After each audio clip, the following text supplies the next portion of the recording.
I'm on roll call. Okay?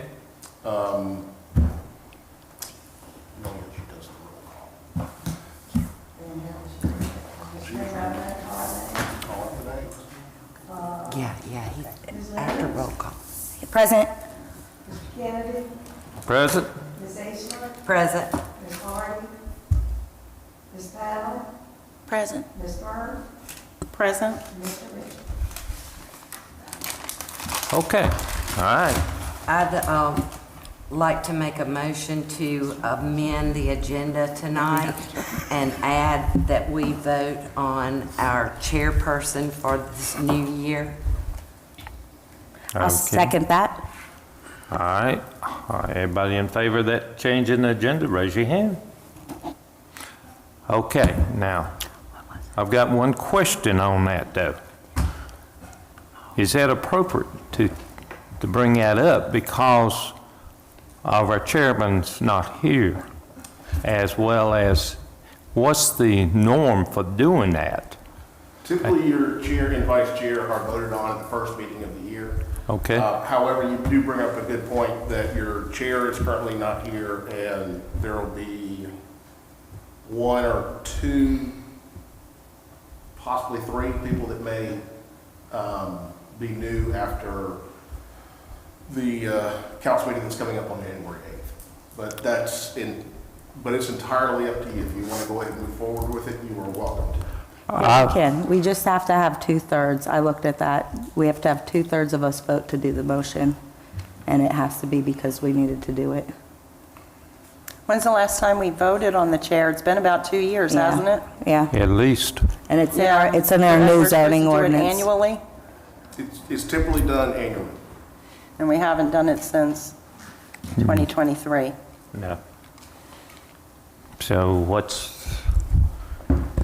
we don't know who the new people's going to be, so how can we vote on a chairperson and do it properly if we don't know who the new people's going to be? So I would, Well, I think there's usually vacancies. When we voted, the last time, it was just Chantel and I were the only ones, and you and Diane, because there was only 4 of us at the meeting. right, Nobody else was there, so, but, and we had 2 vacancies at that time.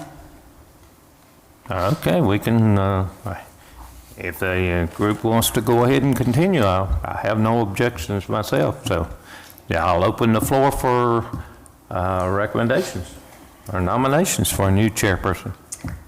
I make a recommendation that Renee Burnt for our chairperson. Okay, any other nominations? Yes, sir. I second that. I'd like to nominate Don as our co-chair. I'd like him, if you want to stay there, John. Yeah, What was that nomination? Don Kennedy for our co-chair. Well, we're still doing the chair first. Oh, okay. We have to make different ones for that. Okay. Okay. okay, any other nominations?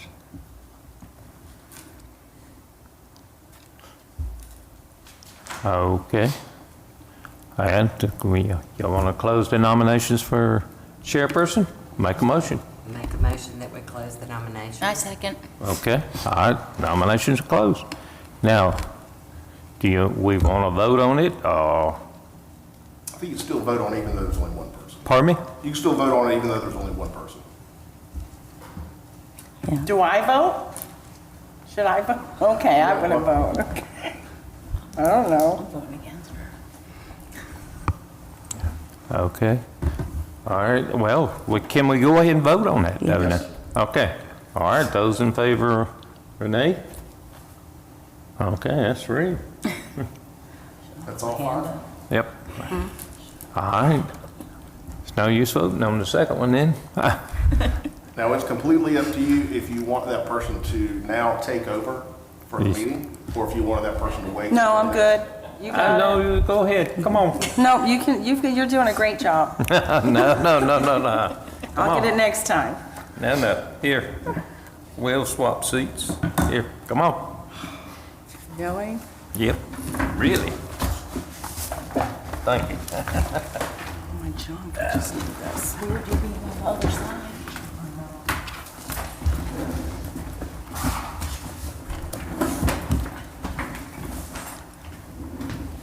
Okay, so what do I need to do? On the agenda. Roll call, minutes? Well, Minutes. Are you going to do a co-chair? Yeah, do we need to go ahead and do our co-chair? Co-chair. Can do that. Is vice chair. Vice chair? Vice Chair. Yeah, I don't know why I said, yeah, vice chair. Go ahead, Mr. Chairman. So you nominated Don? Yeah, to be the I'm co-chair, nominating. The vice chair? Okay, do anyone have I a second? Okay, I second. should we vote on it? Who votes for Don to continue to be the co-chair?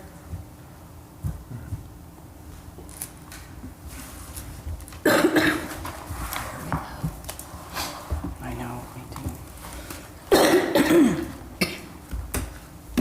Okay, so minutes from December 1st, 2025. Anyone notice any discrepancies? I noticed my name spelled wrong. Again, spelled wrong? My name is spelled wrong.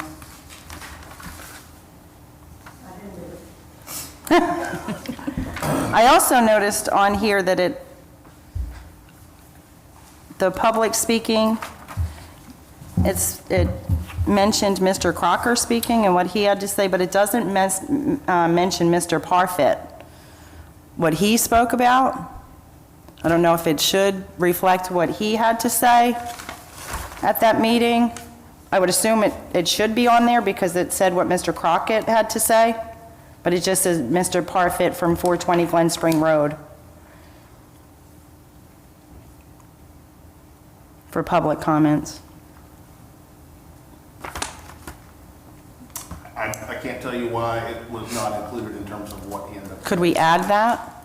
Could we, is there a way to add I don't have it? it verbatim at this time, so you may want to just table the Table, minutes yeah. until we have a chance to update that. And can you explain to me why it says Mayor Ned Camby was present under our roll call since he's not one of our commission members? Yeah, but why do we notate it under roll call like I that? have no idea on that. Yeah, I don't think we've done that in the past. I don't think it's mentioned. I don't know. Because, I mean, technically, he's not part of the planning commission, and we don't want, we learned on that in our ethics training, that can't be like you can't be both being like in the role part of the meeting. No, he's not part of the planning commission, and this would not make him part of the planning commission.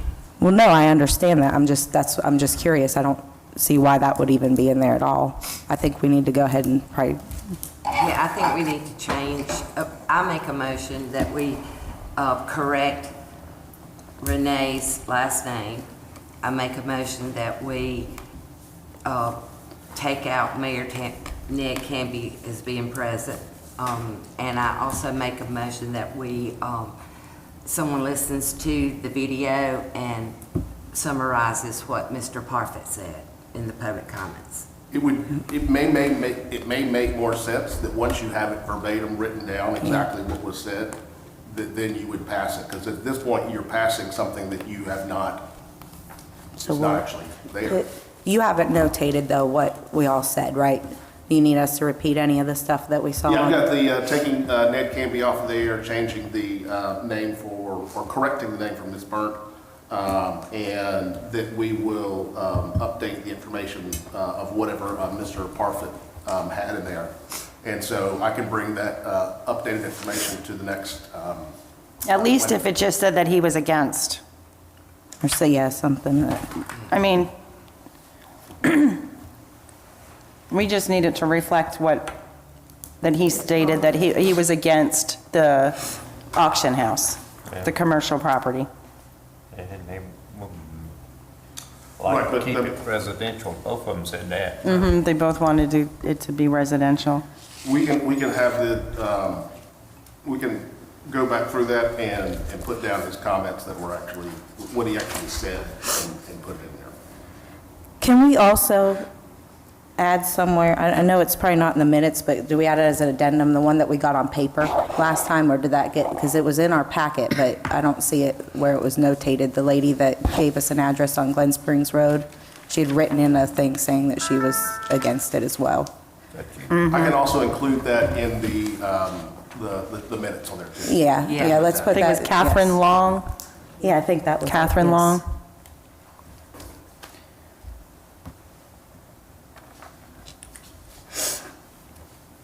Is there anything else we see in there, y'all? Not that I see. Okay, I make a motion, we table the minutes until changes are I updated. second. I'll second that. Everybody think? Yeah.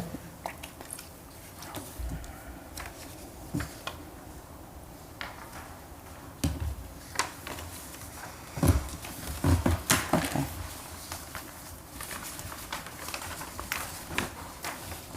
Okay, so consider ZA 2026-01, a zoning amendment to remove the flexible review district, FRD, to delete section 3-23 in its entirety, to remove all references to the FRD throughout the ordinance and map, and to provide for severability and an effective date.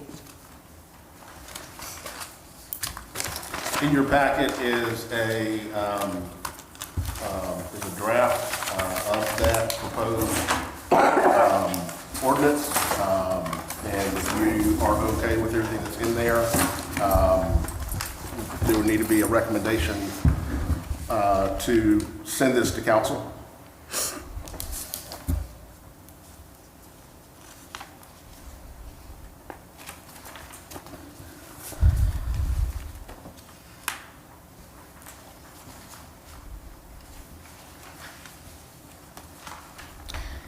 Didn't we discuss the planned development district?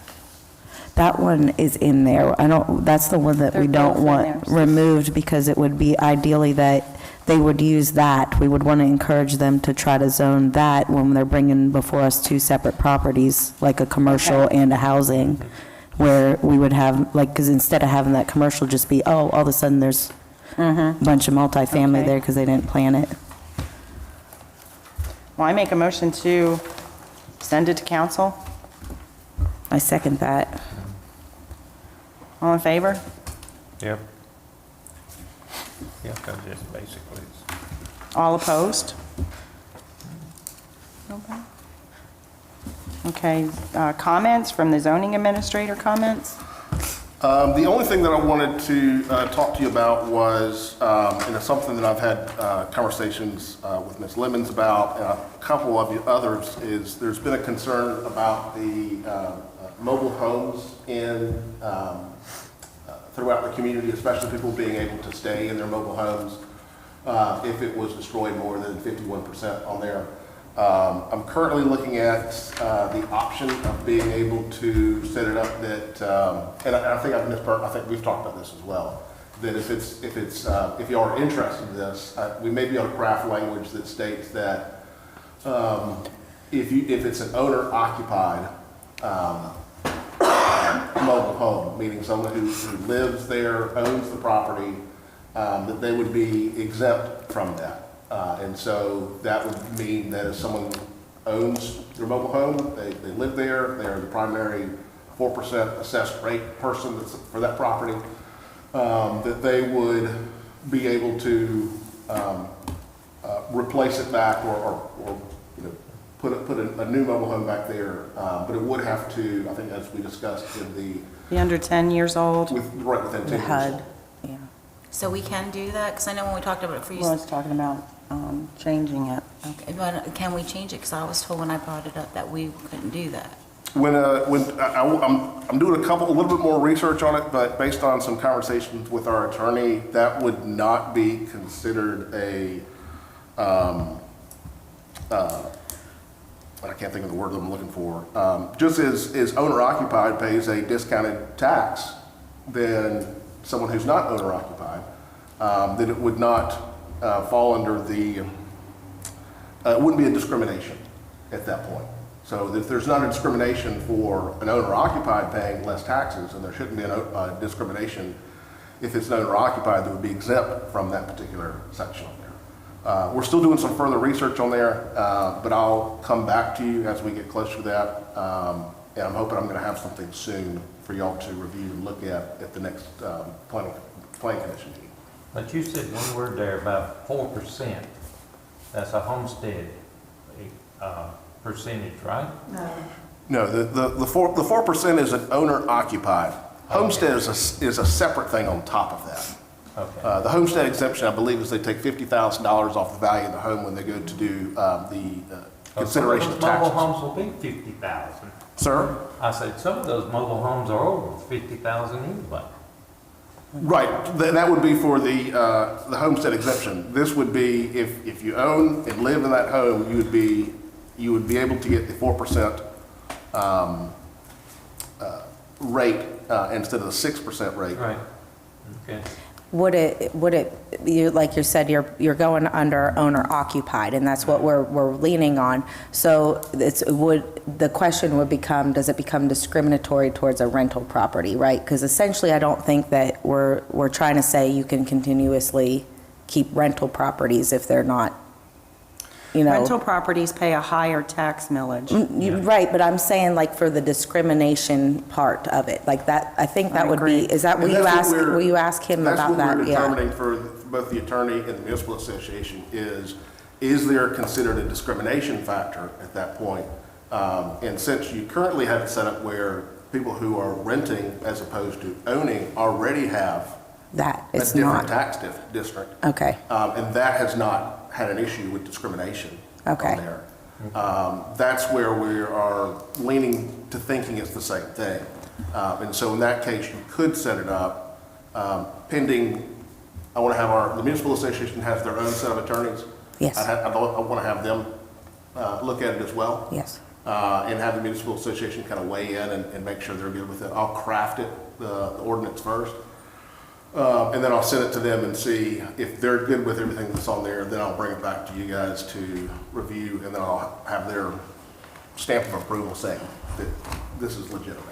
okay, yeah, because I can't, So we need to table this until, Well, I'm not bringing it up. I mean, it's not an official thing on the agenda. I'm just letting you know that I'm working on this, and I just want to make sure that y'all are okay with me pursuing this, because it sounded like that was something that was very important to all of you. I think the only thing we voted against with the mobile homes is we didn't want mobile home parks. I think we all agreed that Yeah. we didn't want, which I think Mobile home that, parks. but they ended up putting that back in on council. I think that section. that mobile didn't- home area, yeah. Didn't they put in, like, I think we were gonna not have a mobile home district. There is a mobile home. Right, that council added that back in when they voted on it, I think. There was originally a mobile home district in the former ordinance, and it was taken out, and then I had a council member who was very adamant about making sure that an area was zoned for mobile homes. And so just the area around Dogwood Circle is zoned as mobile homes. okay. Which, if we do get this where it's owner occupied, which I guess that area's already covered, it wouldn't matter, but if it was owner occupied, it would have covered all those homes as well. They wouldn't have had to have been a separate That's district the only essentially. place that you can currently put a mobile home without this owner occupied Right. is in the district of mobile home. That's what I was gonna say, that's the only one right now that allows it, because it was blocked, because we were trying to allow it in the other districts, but they blocked it from what we put, didn't we have them in R20? Yeah, Yeah, what ended up they were- happening, okay. if I'm not mistaken, is I think the biggest sticking point for a lot of y'all was that someone who has their home destroyed, they couldn't be able to build back. Yes, yes. And to be able to allow it the way we were looking at before was, it would have to be, you would have to be everywhere. Or to be able to do, for someone to be able to build it back. And I think if we can, I want to make sure that the municipal association is good with all this, but I think we can set it up so that there's a section of your zoning ordinance where it kind of specifically talks about the 51% and that kind of language that's in there. But we can set it up so as long as owner occupied, And that will only remain under the residential districts, because I know that we have the mobile homes that sit in the central district that essentially, they wouldn't come back ideally, I think. The business district? Yes, the ones that are up there, like, so when we're talking about to see if it would just be residential where those people could rebuild, or do we have, are they, I guess my question is, what if we rezoned it to commercial, and now they're in the commercial, but we wouldn't want to allow it in all the commercial, right? Does that Okay, make, well, does that here's make some, all sense? right, so we discussed about the burning, the buildings burning in the business district. Remember, we were told that no, they couldn't rebuild as a residence if it was in there. And then at another meeting, we were told, yes, you can rebuild a residence in the business district. Right, because we put that in there as, Well, then I was recently told that, no, you cannot rebuild a residence in the business district. It has to be rebuilt What- as a business. We're talking about two different zonings, because what we originally were looking at was on Church Street. And if you're on Church Street, heading towards the railroad tracks, on the left-hand side of the road, it was set up so that was also single-family residential. On the right-hand side of the road, it was not. So if you're in the central business district, it's a non-conforming use. And so, yes, if it burned more than 51%, and you were in the central business district, that you could not end up building back. So those mobile homes could not be replaced. Yeah, that's what, Plus they're rentals. yes, but then there's also the one that's for sale right now. You remember that one that's for sale right along, on the other side, not the side by Hardee's, but you're on the other side? There's the Family Dollar, and then the mobile homes that were there, that were the rentals, that we decided that, a lot of that housing needed to go because that needed to be, business district. But then there's also those homes right along that stretch right there that they got bundled into the central business district. One of them's up for sale. Has anybody even notified them that technically they're not? Oh, the one on on 150. Yeah, yeah. Yeah. What's Because it's happening being with that? sold as a residence, and according to the ordinance, it can't be a residence, it has to be commercial, a business. I don't like that. No, and that I- would require an actual change to our zoning map if we wanted to move it over to allow those houses, but I don't know how that would be a process, I'm sure too. It's going to have to be another.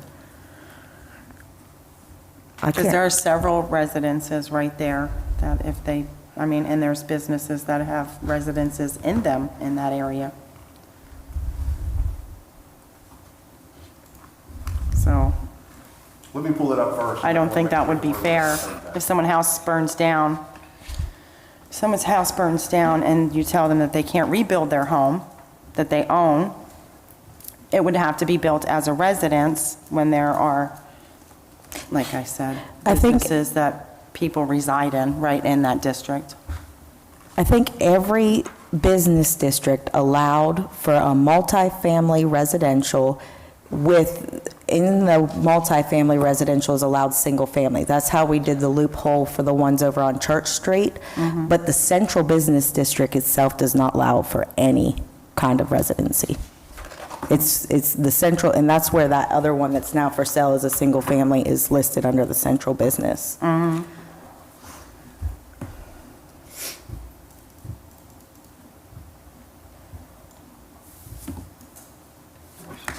Okay. Any other comments? Let's pull that out and look. Okay.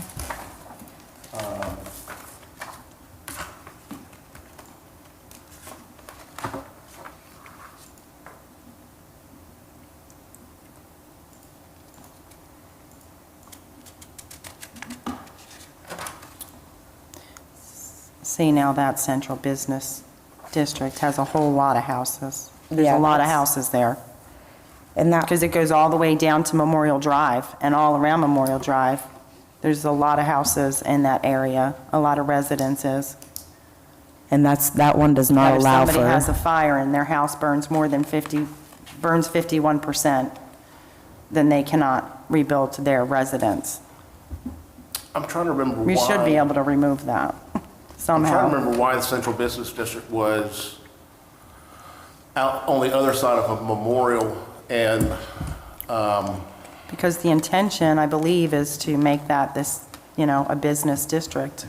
Our council steering But committee. I'm not comfortable pushing people out of their No. homes because they had, something very unfortunate happen.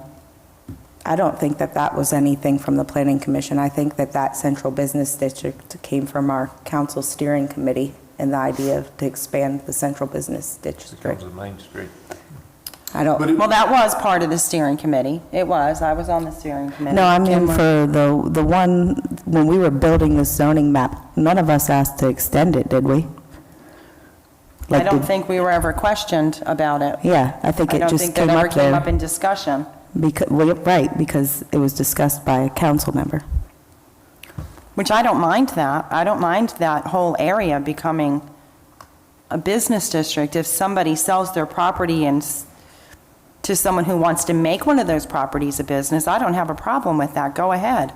My problem is if someone has something unfortunate happen, that they lose their house, that they can't rebuild to their home.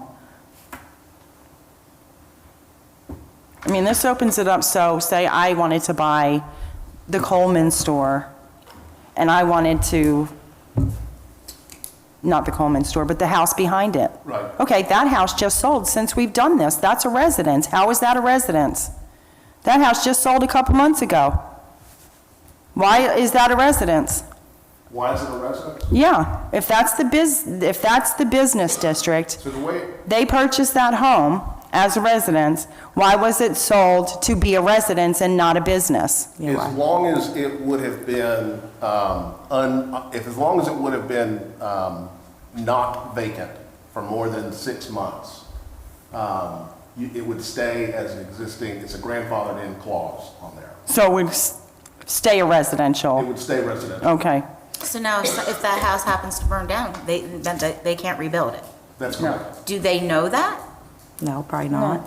I doubt it. Because I, There's So- 3 people here. So there's the other thing too, if that house that's currently on market there on 150, if it's on market for more than 6 months and it's not occupied, then it has to turn around and be sold as a commercial property then, yes?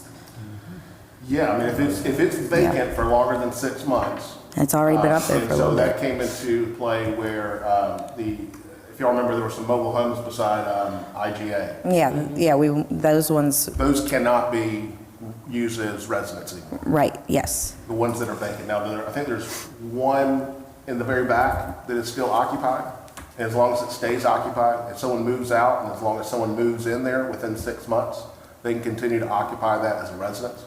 But if it ever has a situation in which it's more than 6 months vacant, it can't go back. It cannot be used as residence at that point.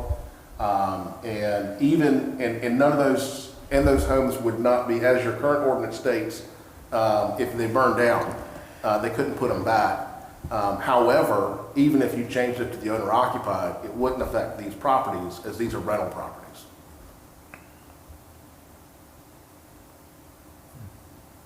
Okay.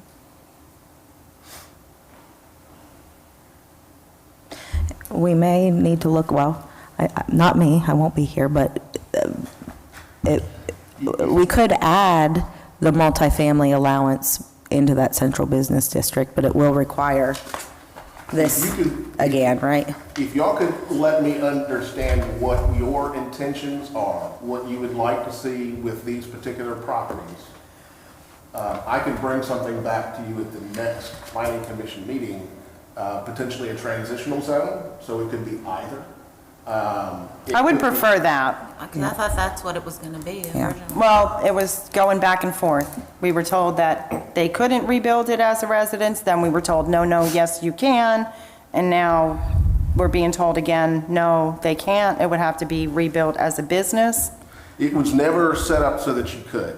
And even the former zoning ordinance that you had all these. I understand that, but we were very direct in asking the question, I was personally, and I think Kim asked as well, about that, because we were concerned last year about people not being allowed to rebuild their residence if it were over 50% destroyed. We were told, no, they can't, then we were told, yes, they can, and now I found out last month, after our last meeting, that no, they can't. And that was because I just happened to be here and had a discussion with someone, another local residents, about that, and that's how I found out. And I questioned you about it at that time. And I remember those conversations, and it came up for Church Street. That's where it came up for. And that's the reason Church Street got changed from central business to something else. I thought, I just would like to see that removed. I would like to see that changed, whatever we have to do to change that. Okay. I personally would like to see that changed. If we could have a discussion about that at our next meeting. Yeah. So you've got, across the street there at the corner, my pointer doesn't work on here, but basically where the M right now is in Memorial, those are, commercial properties, at least for now. If you'd like for that to stay as that, it can stay there. Basically, from what I'm understanding with you is that there are, you just want to make sure, is it owner occupied or any residents in that area? owner occupied. Yeah, owner occupied. We don't want people losing their houses. That's what we're, I mean, our goal is that we're not pushing anybody out of a home that they're counting on. And I'm okay with this business district. I'm okay with all of that. With it being a business, as long as it allows for the, So like the area where it says Royal Oak, that whole circle right there is completely vacant.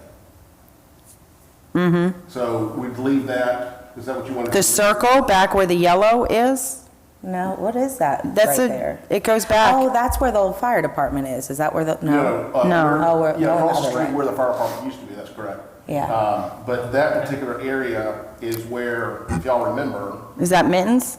Or is Mittens? It's owned by. The- Let's pull this up so y'all can, y'all are looking at that. There was an old church that fell in right there. So that's R10. The yellow is R10. So the area, there's a place that's, is someone selling mulch? Someone's selling mulch. They have sold mulch there, there's been a bunch of mulch piles. On the corner? It's basically, if you 390? look on your map, it's 390. Yep, they got. Yeah, and I sand think there that's as owned well. by Mr. McGuire, right?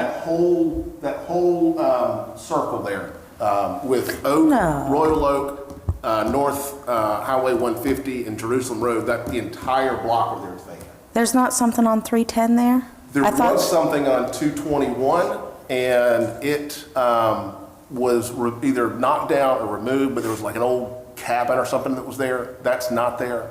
There's, now, there was a property at 250, 240, 230, that's where that church was, but all that has been vacant, and that's not part of this anyway. That's still listed under the yellow. So, but what I'm looking at is, If we're changing to transitional zone, it whether doesn't that's, sound like, I could be wrong, but it doesn't sound like you're wanting to change that circle area, because there's nothing there anyway. Well, if there's nothing there, then a business could go in there. Correct. Yeah. so if we change. My only concern, again, is if someone's house burns down, I Right. feel that they should be permitted to rebuild their home. And whatever we have to do for that, whether add multifamily or whatever we have to do to accommodate that. Am I the only one that feels this way? No. Renee, can I ask a question? Sure. In that situation, wouldn't we have the powers, let's say God forbid somebody's house burned out. Couldn't we vote on that? If they say, hey, we want to rebuild our house, and we can vote on that and tell them, yes, they can rebuild their house? No. I don't think they I should was have to told we come to couldn't. us to You're right. request You're right. that. You're right. They're the property owner, it's their home. Whether it's owner occupied or rented or whatever the situation is, they should be permitted to rebuild their home. And what's stopping that right now? If the house burns down over 51%, it has to be rebuilt as a business. It So- cannot be a residence. You can't trump the zoning unless you go through the Board of Zoning Appeals, and that's not an appeal that can be made. It's because it's the district map, and that is a commercial district that does not allow housing. And I don't even know how we got one that didn't allow housing at all. we're all kind of confused by I thought why. before, because we were talking about when we were doing the steering committee, that 150 was eventually going to become more Yeah. commercial, but it could be either commercial or. Transitional. Right, Yeah, so, and but I how thought to- all of that down 150 was going to be that. Transitional, It is, right, yeah. and I'm not sure how we got to just commercial there. Like I said, I mean, I kind of have an idea, but. No, Is the light pink? so going out South commercial? Pine. Is that what we're talking The about? light pink is, okay, All so of the this light pink is is the commercial. business district. The dark pink is also commercial, but the dark pink is transitional. So that darker pink does allow for family, like housing, but the light pink allows no housing, none whatsoever. And that's the central business district. Okay, and that I think is- that was a suggestion so from the steering committee that was The with house us. beside the Methodist church Because this is, That's a railroad track. is that's 150, right? commercial, is that what you're telling me? Yeah, and it could not be used as a house at all. West Main Street, it's not documented. So- This is the railroad tracks, Crescent Street is the railroad tracks.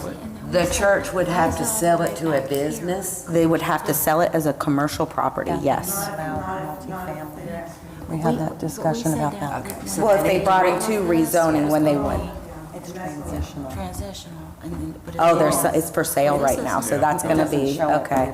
but it is. Well, then, but then we're dealing with the potential that we're spot zoning again if we're doing one property that is specifically asking for that in the Munster of all of Makes it. me happy. Whereas we could do it so it's not discriminatory to make sure that whole district somehow allows. Do you have the map that shows the transitional? I know we had it somewhere. What you're- The transitional out 150 and South Pine Street, it was orange. So what that was is what's called a future land use map, meaning Yes. in the future, that's the direction that we want it to go. And so what you're wanting to do is in keeping with the future land use map. And so if you want, I can, like I said, I can put something together based on the feedback tonight, is that I can see if I can make something that's more transitional and less of a restrictive commercial only. Does that make sense? You just want to make sure, the biggest thing that I'm getting from all of you is that if you've got a residence, if you own your residence, you live there, that you should be able to rebuild that residence if 51% of the property ends up burning. And to answer the question in the back, it's, the issue is the use is a non-conforming use, meaning that as of right now, it's a residence. It's a residence in a commercial area. It's non-conforming to the that particular district. area. And once more than 51% of the property ends up burning down or being destroyed, it'll have to be rebuilt, and at that point, it would be removed. It couldn't be put back, so that it keeps you from having a situation where everything gets knocked down but like a brick or a chimney or a part of a front porch, and they're still building back that house, because the idea is that over time, this area becomes a central core of more of business activity and not residential. Well, I just feel like there has to be a way that we can, maybe it's wording, I'll look through it and read it, but maybe it's just wording that, so that no longer exists, so that if somebody's house burned down, they can, that's my only concern. Is housing allowed to be put under a conditional use in the zone, in a commercial zoning district? Can it be put under conditional uses? A conditional use put under, Under, like if, say we keep that as the commercial, but can you put housing as a conditional use in a commercial district? possibly, you open yourself up, to it, depending on how your Board of Zoning Appeals is. Right. You end up opening yourself up to, a lot of, basically 150 end up becoming residential, single-family residential properties based off what the Board of Zoning Appeals ends up approving. Well, I'm just, that's what you end up doing. no, I understand. I understand that too, but that's, yeah, because it will And at that depend. point, it's the only appeal process is not to council, it's to the appeals. Right, to court. the appeals board. But I think that those people are going to empathize with the people that might be about to lose their home very well. They tend to do that very well. Whereas I mean, I don't know. I would hope that they would anyway, you know? So what was your question about that Royal Oak Drive circle there? Because they all look like they're vacant lots. They're all vacant lots, that's correct. So as of right now, it's zone CBD, Central Business District. And when we discussed this just a second ago, is that it sounds like you want to make sure that as long as it's owner-occupied residence, that they would be able to, Well, that would be an exception, right? Because they're vacant lots. There's at that no point- structures on them, so they would have to be business. so one thing I was looking at was. is- Totally confused me. I didn't understand what you were saying about that. What I was saying about that is that you don't want that area zoned to any type of transitional, you want it to stay as a central business district. Well, the idea is that I think that there's a consensus that a lot of people think that we're going to have this big boom in downtown, but I think it's going to take a lot longer than what our little map here says. It's going to take a lot longer to fill that whole district up. People are running out of money. But I mean, it's currently residential, and it hasn't had anything. Added, right? We haven't added like I think commercial. what's going to end up happening on that property, this is just my thought, is after the stormwater master plan comes out, is that a couple of those properties, the town may end up having to acquire from the property owner, because there's a flood area right there. You'll see pictures of the lady who's dropping her kids off or in the bus right there, and Oak Drive or Royal Oak Drive gets flooded. There's going to need to be some type of retention pond put there, and that's the only property that makes sense for it to go. And I think at some point, the town's going to have to end up getting some of those properties and working with the property owner to fix some of the drainage through there, because that whole circle stays flooded and very wet all the time. So we're going to try to acquire that through eminent domain? I don't think we're going to have to go through eminent domain, but Because a lot of the problem is from Memorial Drive. Not necessarily those properties. I've seen it. There was, last year, that was an ice skating rink in that area of that intersection. There was wrecks and everything else there because it was ice, because there was a drainage issue in front of that house. so the water comes, I'll show you on a different map, but I mean, the water comes basically where the O in Oak is. There's a storm drain that's right there. That's all supposed to drain to that one spot. The problem is it has to go somewhere. And so right now, the drain at the O and Oak dumps into the property that's below A and K and Oak. That's all, and it's all flat right there. And for the longest time, we worked with DOT, and they finally helped us kind of clean some stuff out. Where the drain goes underneath the road there, it was clogged and it had no place to go.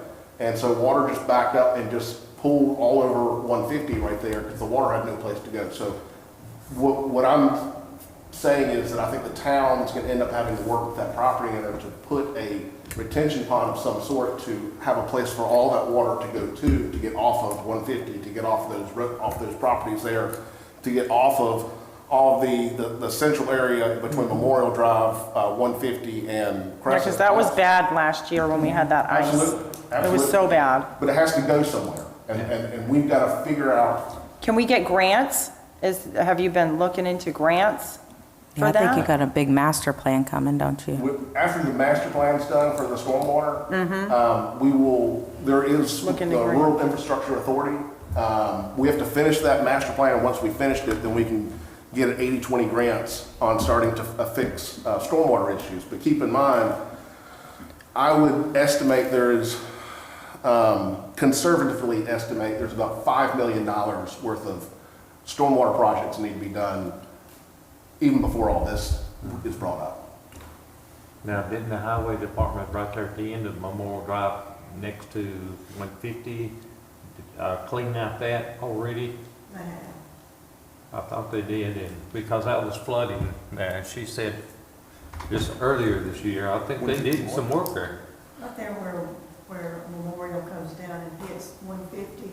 There's a drain right There's a there. drain that all Yes, comes. yes. But what you're talking about is up another area. It's Right, it's on further down where it should Right. drain to, but But that's all gonna be part of it, is what ends up happening if I'll show you what I We get into a whole stormwater discussion now. I know.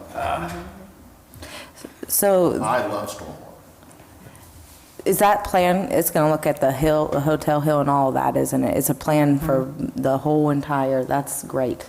That's great. It's wonderful stuff, y'all. So the primary reason that I wanted to do the stormwater master plan is for That one right there. the mill area, which is the area that has Puddles. has been neglected for decades. But so this particular area here, and keep in mind, everything I'm showing you right now is all public. Anybody can go and look at this sort of fun stuff.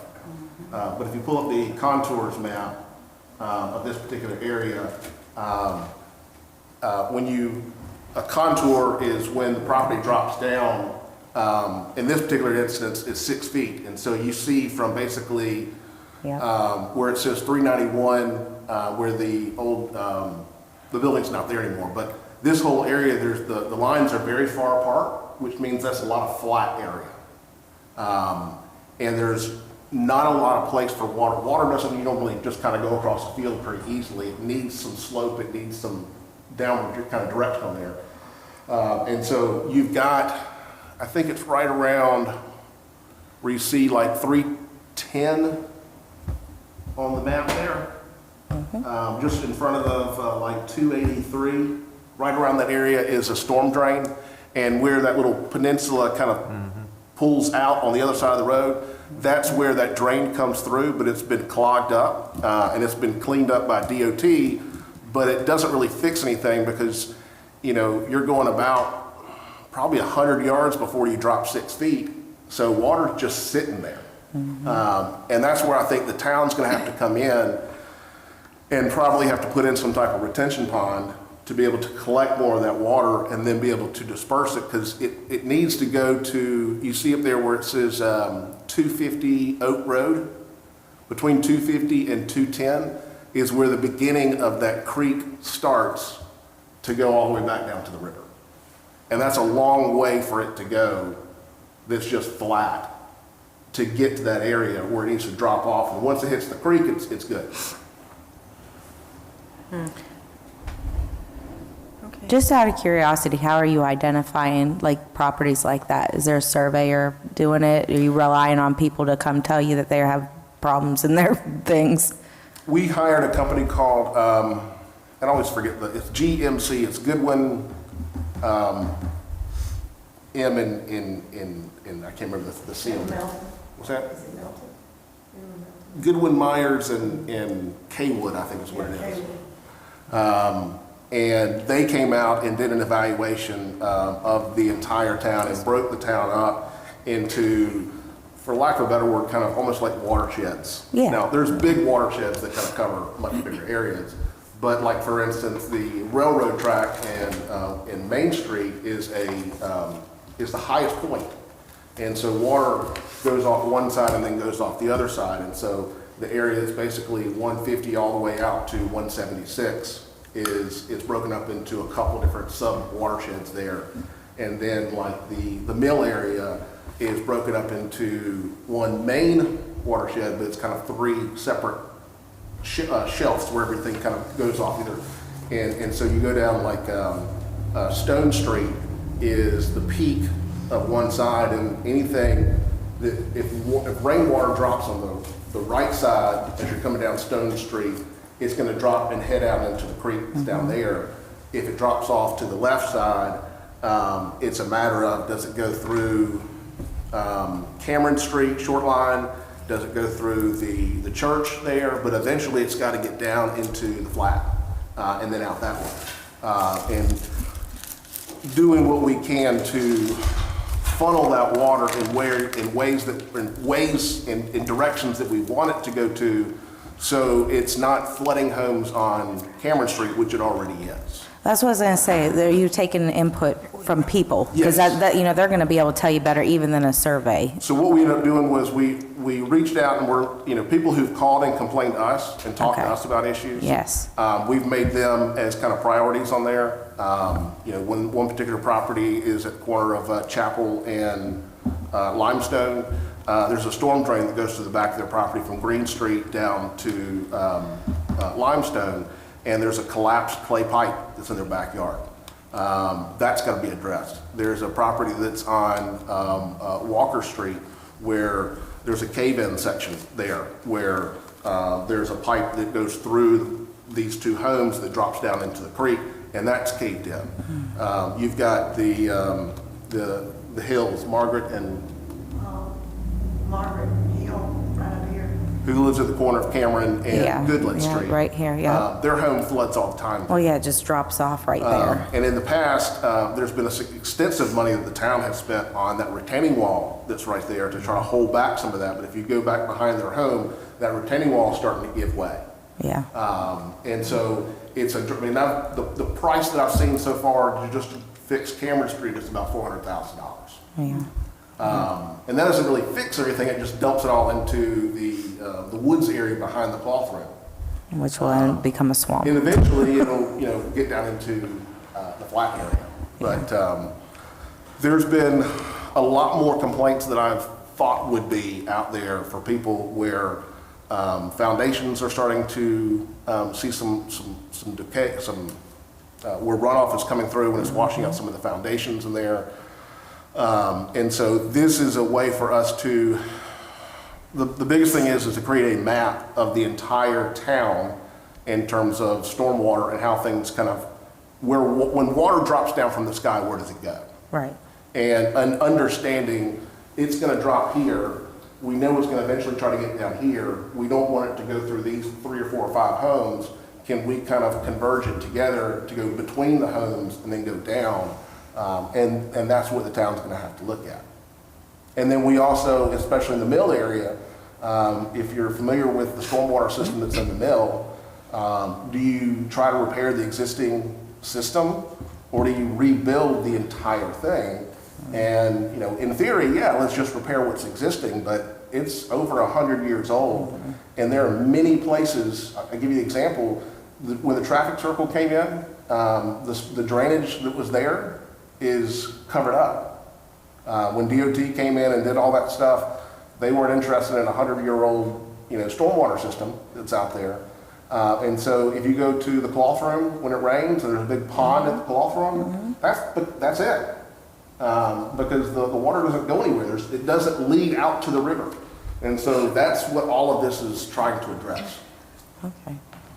When that kind of stuff is identified, will there be things like with the planning commission in which, there's not a zone, is there a zoning thing where we can put for floodplainin? Is there zones that we can add in there so that people aren't getting stuck on floodplaining properties trying to build stuff?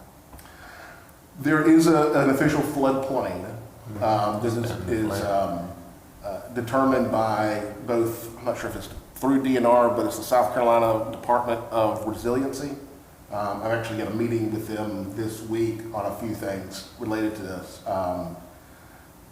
But we can't, the planning commission can't say, hey, we need to put a label on this that says don't build here, or we don't have that. That has to go through the state level, correct? Well, the thing is, some of these places that I'm telling you about, like for instance, the Hills property out there is not in floodplain. So we can't, there's nothing in the zoning that could help that then, okay.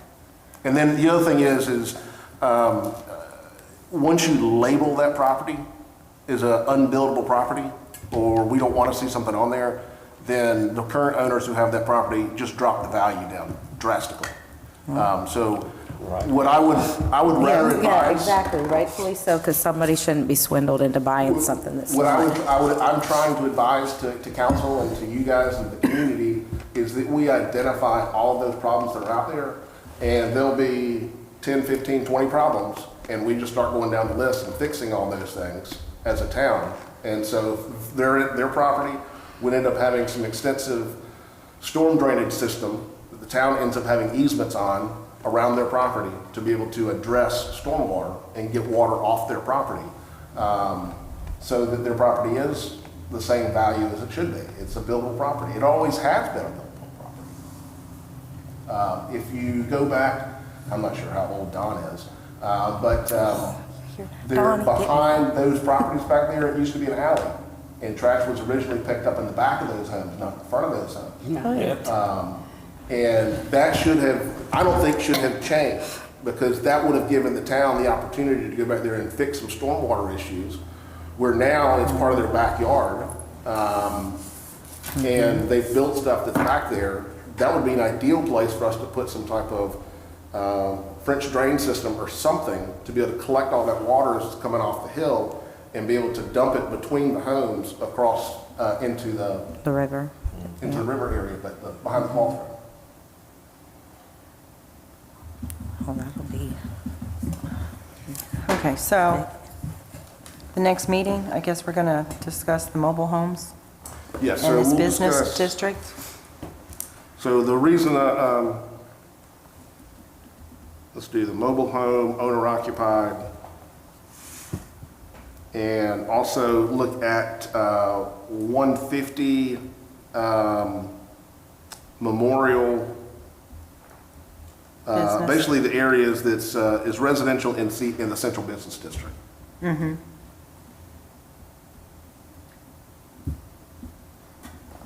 But I'd like to see it stay, you know, personally, I'd like to see it down- remain the central business Rest of the district, rental on Main Street.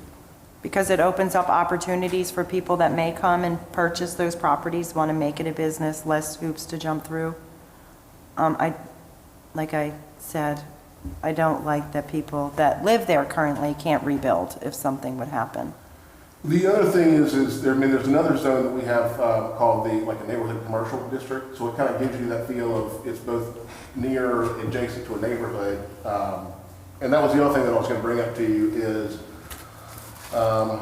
the doctor's office on 150. Based on conversations that I've had with a few of you and from the public, I got the impression that it was certain commercial potentially made sense there, but not free-for-all commercial to be there. And so if you'll let me, I'd like to create a transitional, you've got two zoning districts that are almost identical in terms of what they allow. C1 and And C2. so I was going to take one of them, the most closest to residential area, and strip that all the way down to what makes sense to be in a residential area that's commercial, that, like, for instance, closes at 10 o'clock, or closes at 9 o'clock. Could there be a cafe or a small little restaurant or something like that, or some type of retail, but there's no outdoor stuff that's put outside. So what I'd like to do is to put something on there that kind of makes sense for certain areas. Yeah, like barber shops and, yeah, that kind of stuff shouldn't be limited. And And it would be a conversation that I would have with this gentleman back here to understand, you look at this, it's a commercial building.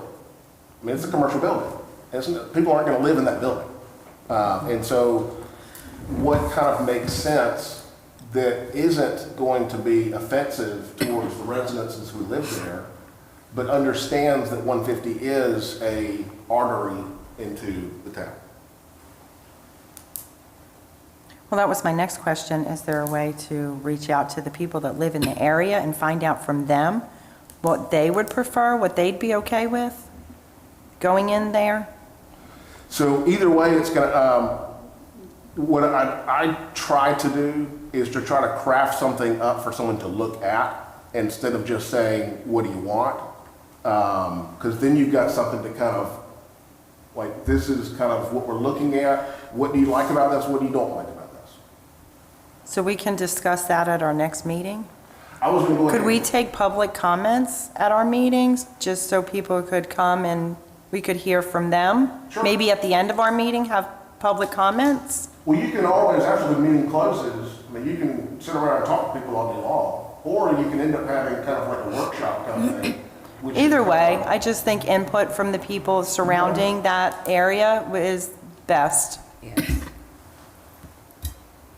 I think most of us on the planning commission, that's our, Well, I Our want main to hear what the residents that live there have to say about it, because Same. they have invested their time and their money and lived there for a period of time, and I want I'm gonna vote what they I am would be too. willing to accept and won't be willing to accept. You know, there's an issue with children and, you know, being, so, you know, they live there. We don't live there. So I think we should listen to all those people in that area. Give Take them them an into opportunity consideration. to give us feedback. And I'm willing to listen to them. So, you know, if you have anything you want to talk to me about, please let me know, because I want to vote. Same.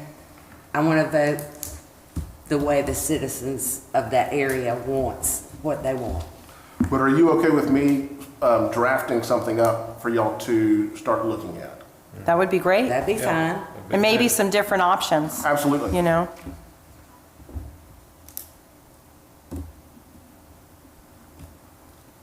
Because the people, those people have supported Packlet for many years.